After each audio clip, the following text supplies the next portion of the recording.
And I completely agree with your assessment about Cardi B. It is one of the biggest insults. If Black Americans are not insulted by the fact that Joe Biden, who has been hiding in his basement, for the entire year, made an appearance and came out because he was going to do an interview with Cardi B. Do we have nothing better to offer? I mean, this would be akin to Donald Trump saying, I'm going to give no interviews, but he came up and he decided to give an interview to Justin Bieber. Right. I mean, Justin Bieber, I'm sorry. I know you're a Christian man. I don't even want to put you in the same boat as Cardi B. But it would be absurd. Right. White America would go, what is this? Why are you being interviewed by Justin Bieber?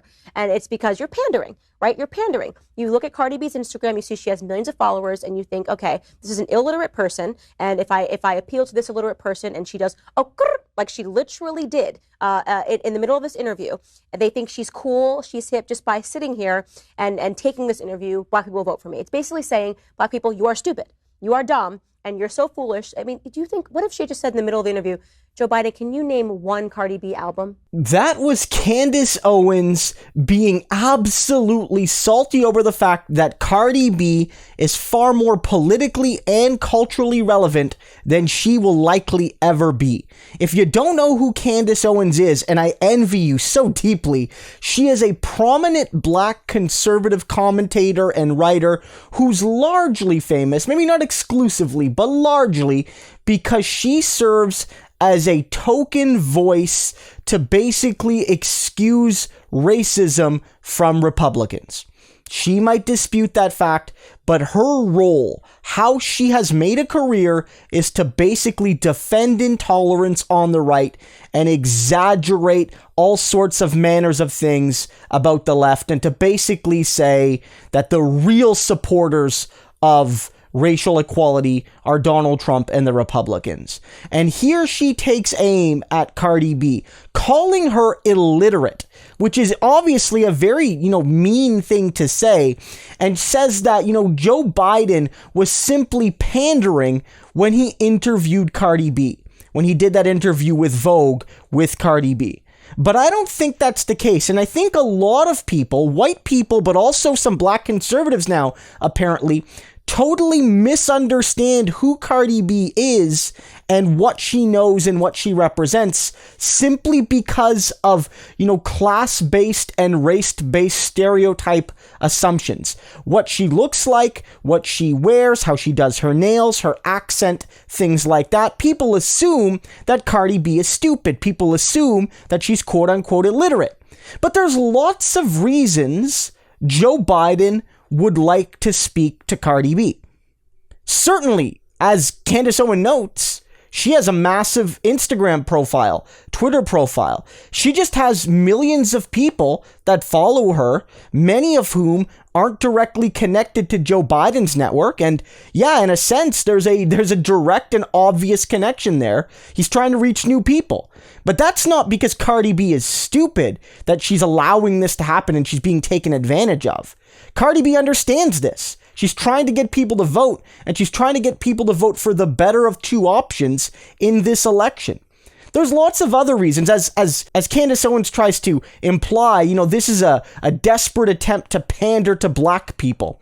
But I don't think that's the case. I think Joe Biden is trying to reach segments of the population, whether white or Black or of any background, that he's struggled with. And Cardi B has a lot of young fans. And one of the things we noted from the primary when we covered this channel is that even when Biden was winning big results in some of the states, he was losing young people. Young people were going with Bernie Sanders. And Joe Biden, I think, realizes that to some degree, you need to appeal to young people because while in the primary, you didn't need them, in a general election, Democrats need young people to be excited to have a chance at winning. They gotta come out and vote because they vote Democrat far more than they vote Republican in a general election. And Cardi B is part of that. But the fact of the matter is also that Cardi B was a Bernie Sanders voice. She was a prominent Bernie Sanders supporter. She often spoke about Bernie's vision for America, about how Bernie wanted to guarantee the fundamental human rights and dignities of all people. And she spoke to her fans about that. And she did interviews with Bernie and did events with Bernie, bringing these issues to light. And I think that one of the other challenges for Joe Biden has been reaching out to Bernie Sanders supporters, many of who are young, but not all of them. And basically, by interviewing Cardi B, he's making that connection as well. So Cardi B isn't being used here because she's dumb. Her and Joe Biden are interviewing one another in a sense because they both realize that each is going to play a key role in defeating Donald Trump.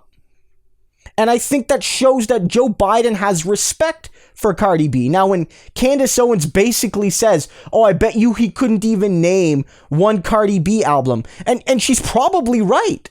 She's probably right. But Joe Biden doesn't need to listen to her music to know that she has deep political and social and cultural impact. He doesn't need to do that. You know, I don't need to have heard WAP to know that. I don't. But here's the thing.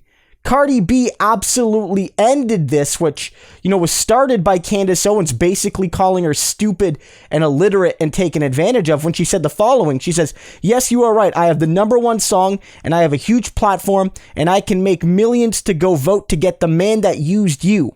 I don't want to argue with you, Candace. I really don't have the time.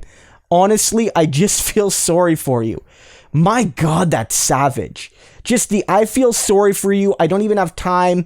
You know, go take care of yourself. Absolute savagery from Cardi B. But she's right. She's 100% right that she is, in a sense, playing a big role in driving young, diverse turnout. And you can think that she doesn't deserve that platform. I would disagree with you, but she has it. She has it. And she's doing what she can, how she can, to play a role in making society better from her perspective. It's very, very much something I respect and admire. And I wish that a lot of other people would do. And Candace Owens is just deeply jealous. She's jealous because Cardi B is more financially successful than her. She's jealous because while Cardi B, by being herself and being authentic and speaking, you know, for the marginalized, has become part of campaigns by Bernie Sanders and Joe Biden, Candace Owens has made a career from basically lying for white people about black people. But now she can't even get high-profile interviews. She's basically on the outside looking in. While Joe Biden and Bernie Sanders are making Cardi B key elements of their outreach, Candace Owens couldn't be at the GOP. And now in her tweet, she said, well, I turned the gig down. But I find that very hard to believe. From my perspective, Candace Owens wants so badly to be accepted by people like Donald Trump when they don't give one single damn about her. If there's anyone being used here, Candace, it's you.